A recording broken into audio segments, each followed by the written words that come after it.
everyone. This is Rashika Singh. I'm again here with your new chapter that is permutation and combination.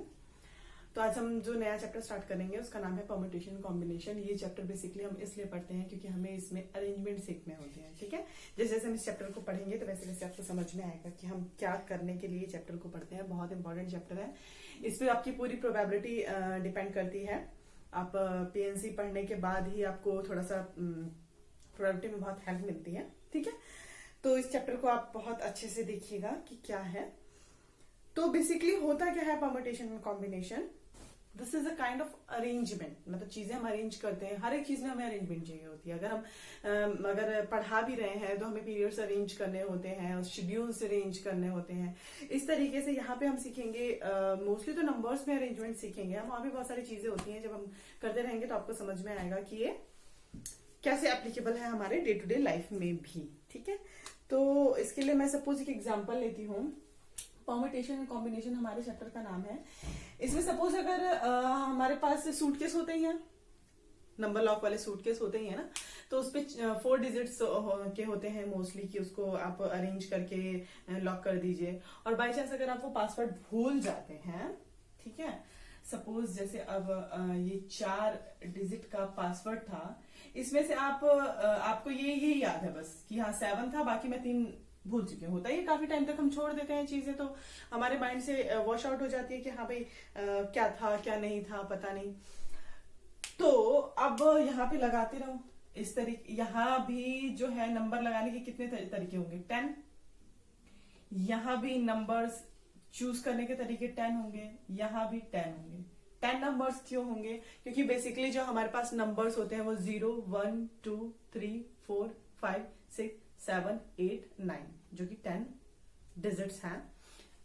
यही numbers हमारे पास होते हैं. इन्हीं को हम अरेंज करके नंबर्स बनाते हैं. तो बेसिकली जो हमारे पास डिजिट्स होती हैं वो सिर्फ और सिर्फ यही 10 डिजिट्स होती हैं. तो यहाँ पे जो हमारे सिलेक्शन के लिए डिजिट्स है वो 10 ही होंगी. यहाँ पे आप 0 ले लें, 1 ले लें, 2 ले लें, 3 ले लें, 4 ले लें, कुछ भी ले सकते हैं. 7 अगर रिपीटेबल अगर है तो हम 7 भी ले सकते हैं, कुछ भी ले सकते हैं. तो इस तरीके से अगर हम अरेंज करते रहेंगे तो बहुत टाइम लगेगा, है ना. तो यही अरेंजमेंट्स की प्रॉब्लम्स को, इस तरीके की प्रॉब्लम्स को शॉर्ट आउट करने के लिए हम परम्यूटेशन एंड कॉम्बिनेशन पढ़ते हैं. ठीक है, तो इसमें हम सीखेंगे बेसिकली कि किस तरीके से आप इनको एक मेथड ऐसा करेंगे हम कि हमारे जो इस तरीके की प्रॉब्लम्स हो वो शॉर्ट आउट हो सके. ठीक है, तो एक्चुअली तो अगर मैं यहाँ पे सपोज यहाँ पे 10 हमारे वेज हुए, यहाँ भी 10 हुए, यहाँ भी 10 हुए. ठीक है, यहाँ इसको अभी यहीं छोड़ते हैं. तो फिर इसको थोड़ा सा आगे एक्सटेंड करती हूं मैं चीजों को. इस तरीके की प्रॉब्लम्स को सॉल्व करने के लिए हम परम्यूटेशन एंड कॉम्बिनेशन की चीजों को पढ़ते हैं. वो कैसे करते हैं ये हम देख लेते हैं. तो इसमें जो फर्स्ट है आपका जो हम सीखेंगे इसमें फंडामेंटल प्रिंसिपल ऑफ काउंटिंग सीखेंगे. ठीक है, हमें काउंटिंग ही तो पहले करनी पड़ेगी ना. इसमें कैसे किस तरीके से अरेंज होता है, कितना होता है, अब उसमें आप रखते जाएं. अगर एक ही डिजिट आपको याद है, बाकी 3 में आप रखते जाएं तो आपको तो पूरा अच्छे से टाइम लग जाएगा कि हाँ, और मे बी उसमें कुछ रॉन्ग हो जाए, मे बी आप उसमें कुछ भूल जाए. ठीक है, तो इस तरीके के अरेंजमेंट्स को करने के लिए मैथमेटिकल जो है फॉर्म में चीजें तैयार की गई हैं ताकि ना तो मिस्टेक हो और हमें बेटर रिजल्ट भी आए. तो होप इतना आपको क्लियर हो रहा होगा कि हम परम्यूटेशन कॉम्बिनेशन पढ़ क्यों रहे हैं. ठीक है, इस चैप्टर का जो बेसिक कॉन्सेप्ट है वो क्या है. ठीक है, अब जो आज पढ़ेंगे वो पढ़ेंगे फंडामेंटल प्रिंसिपल ऑफ काउंटिंग पढ़ेंगे. ठीक है, कि अगर हम काउंट करते हैं चीजों को तो इस वे में जो ये तरीका हमारा, इसमें किस तरीके से करते हैं. तो इसमें सपोज अगर मैं एक एग्जांपल लेती हूँ कि कोई आदमी है, सपोज मोहन, तो उसके पास 3 पैंट्स हैं. ठीक है, और 2 शर्ट्स हैं. ठीक है, 3 पैंट्स है मोहन के पास और 2 शर्ट्स है. भाई हम जो लेडीज होती हैं, लड़कियां होती हैं, इनको भाई ना कपड़ों का बड़ा वो रहता है. कितना भी कपड़े होंगे तो कम ही होंगे, कॉम्बिनेशन ही नहीं बैठते हैं.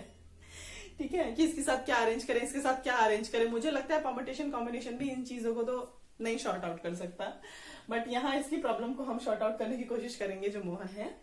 ठीक है। तो उनके पास 3 पैंट्स हैं और 2 शर्ट्स हैं। ओके, 3 पैंट्स अगर हैं और 2 शर्ट्स हैं तो उसको कितने तरीके से वो अरेंज करके पहन सकता है। यहाँ देखो अरेंजमेंट आ रही है, यहाँ पे चीजें चूज करनी है, कॉम्बिनेशन बना रहे हैं हम कहीं ना कहीं, ठीक है, परम्यूटेशन कॉम्बिनेशन ही पढ़ रहे हैं हम।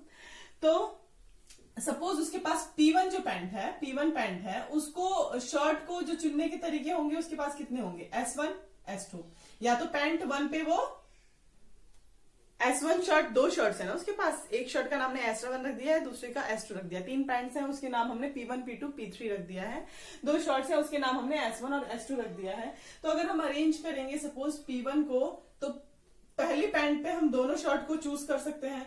तो जो चूज करने के जो तरीके वो कितने हुए, 2 हुए, 1 2। अब P2 है, P2 पे हम S1 या S2 चूज कर सकते हैं, तो इसको भी 2 तरीके हो गए। P3 है, उसको भी S1 और S2 हो गया, तो P3 S1 या P3 S2, मतलब तीनों ही शर्ट पे हमें जो शर्ट चूज करने की हमारे पास अपॉर्चुनिटी है वो 2 है, ठीक है। तो 3 शर्ट्स, इन सबको 2 शर्ट्स मिल रही हैं 3 पैंट्स को, तो 3 2 जा 6, देखिए आप 1 2 3 4 5 6 मैथड्स हुए, ठीक है, 6 मैथड्स हुए इनको अरेंज करने के, मतलब या फिर कॉम्बिनेशन बिठाने के, ठीक है। तो इट इज वेरी क्लियर कि अगर हमारे पास M इवेंट्स है, सपोज M, हम ये जो 3 पैंट्स लेने की 3 पैंट्स जो हम चूज कर रहे थे, इसको हम इवेंट M मान लेते हैं। इवेंट्स के नाम में हम इवेंट्स बोलते हैं जब भी हम परम्यूटेशन और कॉम्बिनेशन करते हैं।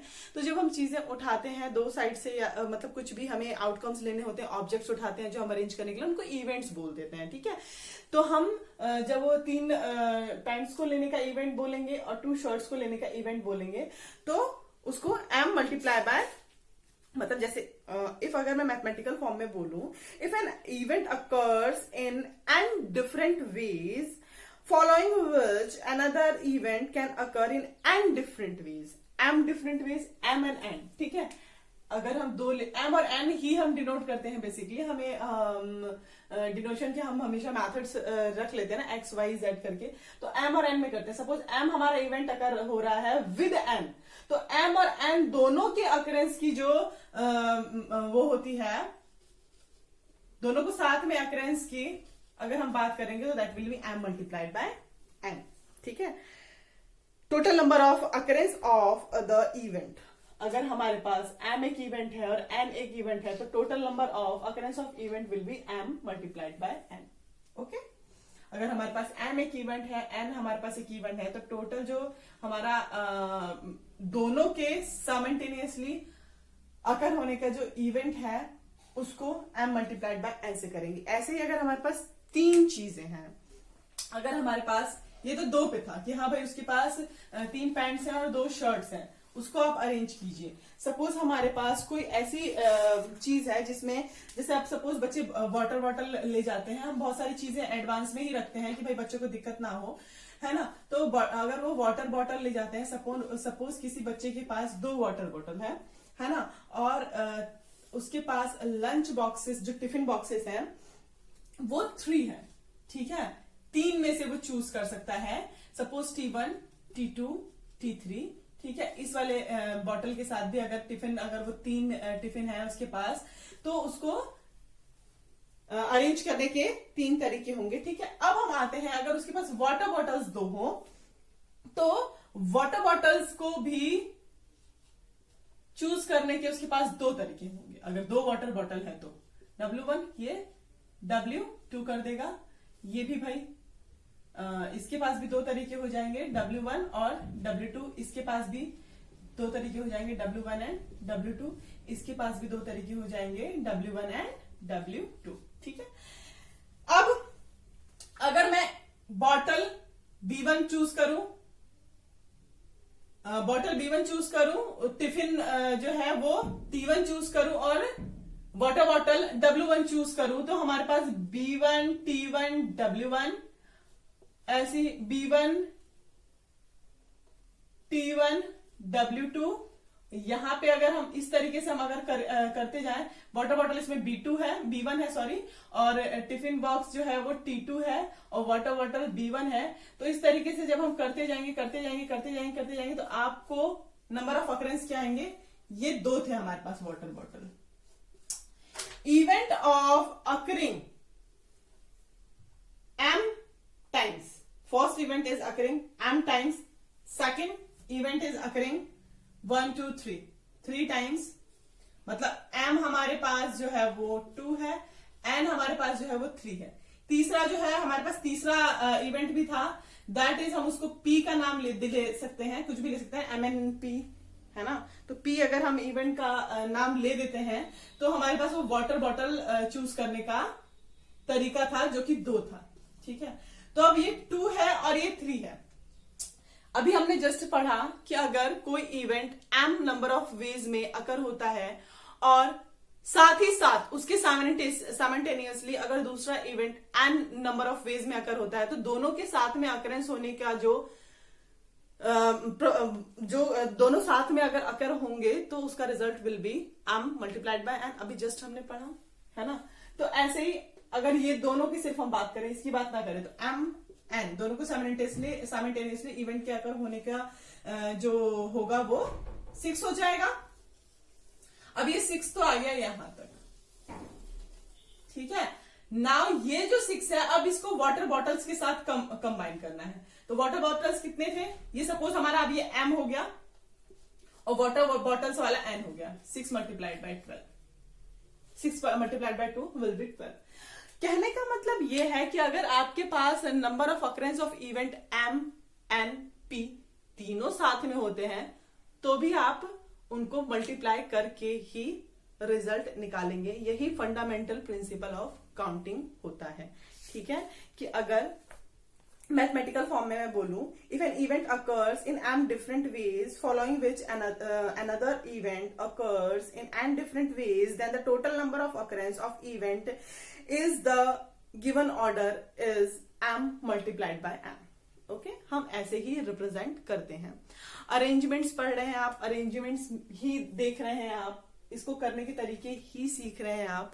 होप इसमें कोई कंफ्यूजन नहीं होगी, ठीक है। और इवेंट्स बोलते हैं हम, कभी भी कोई भी चीज अकर होती है तो उसको हम इवेंट बोलते हैं बेसिकली। इस चीज को आप दिमाग में रखिए, ठीक है। हम ऐसा नहीं बोलेंगे हाँ भाई पैंट को चूज करने के तरीके ये हैं तो शर्ट को चूज करने के तरीके ये हैं। ये लैंग्वेज नहीं होगी आपका। जो लैंग्वेज होगी वो ये होगी कि अगर इवेंट अकर करता है M डिफरेंट वेज में and the second event occur करता है इन N डिफरेंट वेज में, तो टोटल नंबर ऑफ अकरेंस जो होगी M मल्टीप्लाइड बाय N होगी। बोलने का थोड़ा सा बस तरीका डिफरेंट है, that's it. If an event can occur in M different ways, following which another event can occur in N different ways, following which the third event can occur in P different ways, then the total number of event occurring will be M multiplied by N multiplied by P। यही जो मैंने अभी आपको सिखाया, आप जब इसकी combination बनाएंगे ना तो 12 बनेंगे, 12 ही बनेंगे यहाँ पे कॉम्बिनेशंस, ठीक है। ये सिर्फ और सिर्फ मैं आपको पिक्टोरियल फॉर्म में करके दिखा रही थी कि हाँ भाई सही में ऐसा होता है कि आप अगर M number of occurrence of event है with N number of occurrence of event है with P number of occurrence of event है, तो that will be M N P, मतलब तीनों को मल्टीप्लाई करके जो भी आंसर आता है, ठीक है। तो इन तीनों को मल्टीप्लाई करके जो भी आंसर होगा वही total number of event of occurring होंगे, ठीक है। ये अभी हम करेंगे ना और भी चीजें तो आपको समझ में आएगा। जैसे अगर मेरा वो व्हील वाला जो क्वेश्चन था तो वो 4 थे, है ना। तो अगर यहाँ पे 7 मुझे याद है, बाकी ये पता नहीं है, ठीक है। तो यहाँ पे मैं 10 नंबर ऑफ 10 हमारे पास ऑप्शंस है, कुछ भी ले सकती हूँ मैं, 0 1 2 3 4 5 6 7 8 9 तक कुछ भी ले सकती हूँ। यहाँ पे भी मेरे पास 10 तरीके हैं, यहाँ पे भी मेरे पास 10 तरीके हैं। तो total number of event of occurrence होगा 7 multiplied by 10 multiplied by 10 multiplied by 10 will be equal to, ठीक है, 7000 पेज होंगे। तो अब मैं करके अगर देखती रहती है कि 7000 बार मैं उसको अरेंज कर करके देखती रहती है ना, तो भाई मेरे को तो बहुत टाइम लग जाता, हो सकता है उसमें बहुत सारी गलतियां भी हो जाती हैं। यहाँ पे सिर्फ और सिर्फ एक सिंपल मेथड हमने फंडामेंटल प्रिंसिपल ऑफ काउंटिंग पढ़ा और उससे हमने इसको आराम से शॉर्ट आउट कर लिया कि हाँ भाई इतने नंबर ऑफ वेज हो सकते हैं इसको अरेंज करने के। ठीक है, तो होप इट इज क्लियर कि हम क्या कर रहे हैं, क्यों कर रहे हैं। ठीक है, अब हम कुछ एग्जांपल्स देख लेते हैं इसमें इसका फर्स्ट एग्जांपल मैं पढ़ूंगी, that is find the number of 4 letter words with or without meaning which can be formed out of the letter of the word rose where the repetition of the letter is not allowed। चीजें थोड़ा कान खोल के सुनिएगा। आपके पास एक word है ROSE, रोज। ठीक है, इसके लेटर्स से आपको कितने आप मीनिंगफुल हो या मीनिंगफुल नहीं हो, रोज का मतलब तो हमें पता है भाई गुलाब होता है, लेकिन ये मीनिंगफुल मतलब इसको आपको अरेंज करना है इन लेटर्स को लेके, जो अल्फाबेट है इसमें ROSE, इनको लेके आपको इतने नंबर ऑफ वेज में इन्हीं सेम लेटर्स को अरेंज करना है, तो आप कितने नंबर ऑफ वेज में उसको अरेंज कर सकते हो जहां पे रिपीटेशन अलाउड नहीं है। जैसे सपोज तुम्हारे पास 4 है ना, अगर आपके पास 4 लेटर्स हैं, है ना, रिपीटेशन अलाउड नहीं है, मतलब कि वो क्वेश्चन में ऐसा कहना चाह रहा है कि इस जगह को भरने के हमारे पास कितने तरीके होंगे। ये 4 हमारे पास प्लेसेस है, ऑब्वियस ही बात है ना, ROSE 4 हमारे पास लेटर्स हैं, तो 4 ही तरीके होंगे जो हम उसको अरेंज कर सकते हैं। अरे या तो तुम ROSE लिखा हुआ है ना, तो इसको RSOE लिख लो, या ESOR लिख लो, है ना। इसको नंबर ऑफ कितने तरीके से आप आगे पीछे करके अरेंज कर सकते हो, ये आपका क्वेश्चन है। तो सपोज मैंने यहां पे अगर लिया, यहां पे मैंने कोई भी वर्ड ले लिया, 1 2 3 4 में से कोई भी वर्ड ले सकती हूं मैं, क्योंकि पहला प्लेस है भाई, 4 में से आप कोई भी ले सकते हो, R ले सकते हो, O ले सकते हो, S ले सकते हो, E ले सकते हो। ठीक है, ठीक है, इससे आपको कितने लेटर, इन लेटर से कितने वर्ड्स फॉर्म होंगे ये बताना है। मीनिंगफुल हो या नॉन मीनिंगफुल हो, उससे कोई फर्क नहीं पड़ता है। ठीक है, तो यहाँ पे हमारे पास जो चूज करने के तरीके हैं 4 है, या तो R ले लूंगी मैं, या O ले लूंगी, या S ले लूंगी, या E ले लूंगी, कुछ भी ले लूंगी। मैंने यहां जो भी ले लिया वो अब मैं दोबारा नहीं ले सकती हूं, क्योंकि साफ साफ क्वेश्चन में लिखा हुआ है कि repetition of the letter is not allowed. Repetition जो है लेटर की वो अलाउ नहीं है।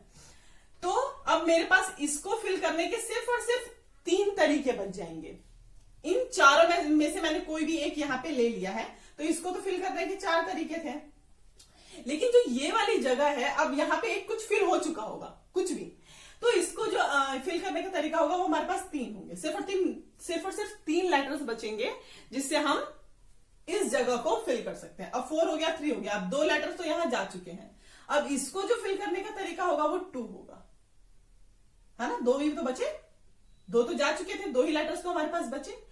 अब इसको जो फिल करने का तरीका होगा वो हमारे पास सिर्फ और सिर्फ एक तरीका बचेगा।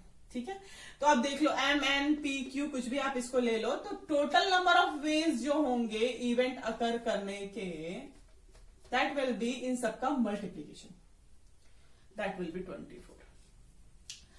तो इसका जो आंसर होगा वो 24 होगा, कि 24 तरीके से हम इस लेटर को अरेंज कर सकते हैं। इन लेटर्स को 24 तरीके से हम आगे पीछे करके लिख सकते हैं, जहां पे रिपीटेशन अलाउ नहीं है। रिपीटेशन अलाउ नहीं है, ठीक है, मैं बार बार ये चीज बोल रही हूं, रिपीटेशन अलाउ नहीं है। अगर रिपीटेशन अलाउ होता, ठीक है, समझ में आ रहा होगा आपको, बहुत ही सिंपल सा क्वेश्चन है। ठीक है, हम अरेंजमेंट सीख रहे हैं ना, हम चीजों को कितने तरीके से अरेंज कर सकते हैं। सपोज हमारे किचन में अगर बर्तन भी पड़े हैं, तो उसके बाउल्स को हम यहां रख के इस तरीके से, इसको इस तरीके से अरेंज कर सकते हैं। तो अरेंजमेंट से तो सीख रहे हैं, तो हम लेटर्स की भी अरेंजमेंट सीख रहे हैं। ठीक है, यहाँ पे कि अगर आपके पास कोई वर्ड है रोज, तो उनके जो लेटर्स है उसको कितने नंबर ऑफ वेज में आप अरेंज कर सकते हो। इसके बहुत सारे प्रैक्टिकल लाइफ में यूजेस हैं, ऐसा मत सोचिएगा कि हम बिल्कुल यूजलेस चीजें सीख रहे हैं। ठीक है, तो अगर रिपीटेशन अलाउड है, यहां पे तो क्या साफ साफ बोला था कि हाँ भाई रिपीटेशन अलाउड नहीं है। अगर रिपीटेशन अलाउड है, सपोज मैंने यहाँ पे R पहले ही भर दिया है, यहाँ पे रिपीटेशन अलाउड है, हम फिर से R ले सकते हैं। लेटर्स तो हमारे पास ROSE 4 लेटर्स है ना हमारे पास, तो इसको हम 4 तरीके से भर सकते हैं। अब रिपीटेशन अगर अलाउ हुआ हमारे पास, तो इसको भी हमारे पास जो फिल करने के तरीके होंगे वो 4 होंगे, है ना। रिपीटेशन अगर अलाउ है तो यहाँ पे अगर मैंने आर भर दिया तो मैं यहाँ फिर से आर भर सकती हूँ, कोई दिक्कत नहीं है। फिर इसको भी भरने के 4 तरीके होंगे, इसको भी भरने के 4 तरीके होंगे, अगर रिपीटेशन अलाउड है तो, ठीक है। अगर मैंने यहाँ पे आर भर दिया है, फिर यहाँ पे भी आर ले सकते हैं हम, अगर मतलब जरूरी नहीं है कि लो आप, लेकिन हमारे पास जो नंबर ऑफ वेज होंगे वो 4 हो जाएंगे क्योंकि रिपीटेशन अलाउ है। अगर रिपीटेशन अलाउड है तो हमारे पास जो आउटकम होगा that will B 4 multiplied by 4 multiplied by 4, क्योंकि 4 थे ना, ठीक है। तो इसको अरेंज करने की, नंबर ऑफ इवेंट अकरेंस करने की, अभी हमने फंडामेंटल प्रिंसिपल ऑफ काउंटिंग पढ़ा, उसी तरीके से हम इसको अप्लाई कर रहे हैं। तो फिर it will give us 256, okay, हाँ ना। तो पहले वाले का आंसर क्या था हमारा 24। अगर जो लेटर्स हैं वो नॉन रिपीटिव थे, हम रिपीट नहीं करते थे, तो अगर रिपीटिव है तो 256। देखो कितने का डिफरेंस है, बहुत ज्यादा डिफरेंस है, ओके। तो this is a kind of arrangement, ठीक, ओके।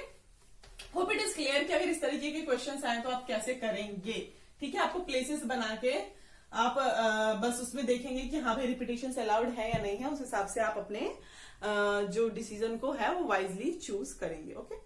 नाउ अब हम सेकंड एग्जांपल कर लेते हैं, 2-3 एग्जांपल्स कर लेते हैं। Second example, given 4 flags of different colour,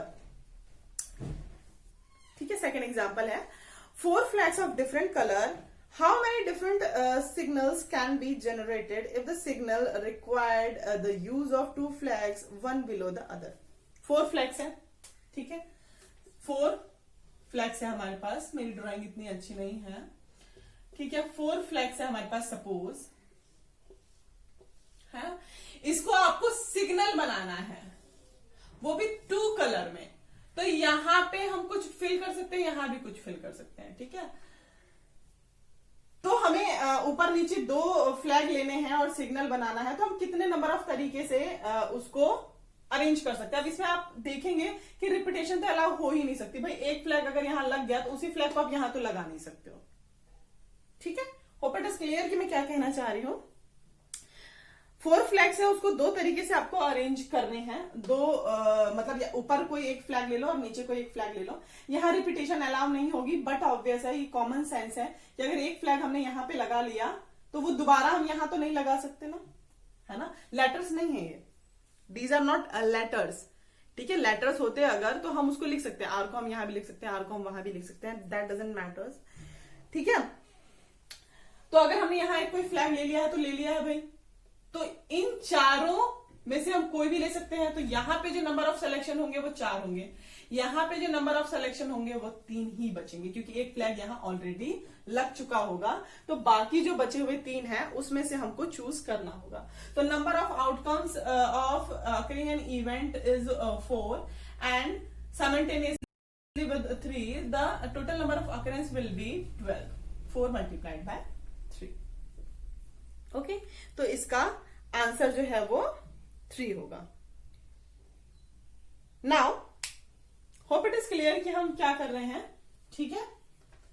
इसी तरीके से क्वेश्चंस आते हैं इसके, ये तो बहुत सिंपल वे, थोड़े से लेवल अप करेंगे हम धीरे धीरे, ठीक है। फिलहाल आप जो छोटे छोटे क्वेश्चंस होते हैं कैसे, ये आप सीख लीजिए, ठीक है। नाउ एक और एग्जांपल हम करते हैं। How many 2 digit even numbers can be form from the digits दी हुई हैं आपके पास, दैट आर 1, 2, 3, 4 एंड 5। ये डिजिट्स आपके पास दी हुई हैं, तो कितने हम, how many 2 digit even numbers can be formed from these digit. 2 digit even number बनाना है, ठीक है। 2 डिजिट इवन नंबर अगर बनाना है तो it will be like this, 2 digit, मतलब यहां पे कोई डिजिट होगा, यहां कोई डिजिट होगा, है ना। तो इसमें से हम इवन नंबर अगर हम बनाएंगे तो यहां पे कितना भी हो, कोई भी नंबर ले सकते हैं। इवन नंबर बनाने के लिए हमें लास्ट वाले नंबर पे डिपेंड करना पड़ता है ना। इवन नंबर क्या होते हैं, जो कि 2 से डिवाइड हो जाए, है ना। तो 2 से डिवाइड होने की क्या कंडीशन होती है कि जो लास्ट में जो डिजिट होती है, कितनी भी लंबी डिजिट हो, लेकिन लास्ट में जो डिजिट होती है वो इवन होनी चाहिए, या तो 0 हो या इवन हो। 0 2 4 6 8 इस तरीके का अगर नंबर है 6 8, ठीक है, इस तरीके के अगर नंबर है तो वो पूरी की पूरी जो डिजिट होती है वो इवन होती है। या प्रीवियस क्लासेस में पढ़ चुके हैं, इसमें मुझे नहीं लगता कि कोई दिक्कत होनी चाहिए आपको, है ना। तो अगर ये पहला प्लेस अगर मैं लूं तो इसको भरने के तो 1 2 3 4 5 तरीके हैं हमारे पास, ठीक है, पूरे 5 तरीके हैं हमारे पास। बट अगर मैं ये लास्ट वाला प्लेस लूं तो इसको भरने के सिर्फ और सिर्फ मेरे पास 2 तरीके हैं, 2 या 4। या तो मैं 2 ले लूं यहाँ पे या तो 4 ले लूं, तभी ये इवन नंबर बनेगा। इवन नंबर के लिए कंडीशन होती है कि जो लास्ट डिजिट होती है वो इवन नंबर ही होना चाहिए, या 0 होना चाहिए, या 2 4 6 8 होना चाहिए, ठीक है। तो हम किस तरीके से बाउंड हो रहे हैं आप समझ रहे होंगे, ठीक है, कि यहाँ पे 2 क्यों लिया है, यहाँ पे 5 क्यों लिया है। तो the total number of occurrence of event will be 5 multiplied by 2, that means 10।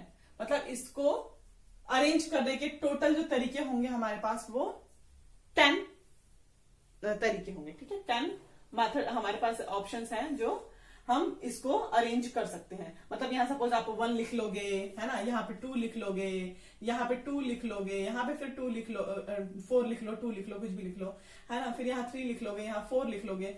मतलब यहाँ पे आपको सिर्फ और सिर्फ इवन नंबर ही लेना है लास्ट में, तभी जो है total.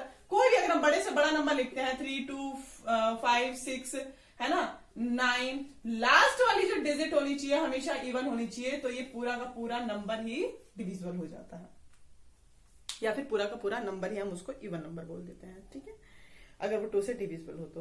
Hope it is clear. बहुत ही सिंपल, बहुत थोड़ा सा दिमाग हमको लगाना है, ठीक है, कि हमको यहाँ पे क्या करना चाहिए, ठीक। नाउ अब एक आधा और एग्जाम्पल हम देख लेते हैं। बहुत ही सिंपल से एग्जाम्पल है, इसमें इतना कंफ्यूज होने वाली बात नहीं। ये एग्जाम्पल आप थोड़ा सा ध्यान से देखिएगा, जो मैं भी बोलने जा रही हूँ, थोड़ा सा इसमें ट्रिक लगेगा। Find the number of different signals that can be generated by arranging at least 2 flags in order or in vertical staff, one below other। भाई आपको फ्लैग्स का सिग्नल बनाना है, one below one another, ठीक है। On a vertical staff, if 5 different flags are available। देखो वो क्या कह रहे हैं, आपके पास 5 फ्लैग्स हैं, ठीक है, 3 4 5 फ्लैग्स हैं, और उसको 2 फ्लैग्स को लेके आपको सिग्नल बनाना है, तो एटलीस्ट 2 फ्लैग्स का सिग्नल होना चाहिए। आप इसको 3 भी कर सकते हो, इसको आप 4 भी कर सकते हो, इसको 5 भी कर सकते हो, पर एटलीस्ट सबसे पहले जो आपको करना है 2 फ्लैग्स लेने ही लेने हैं।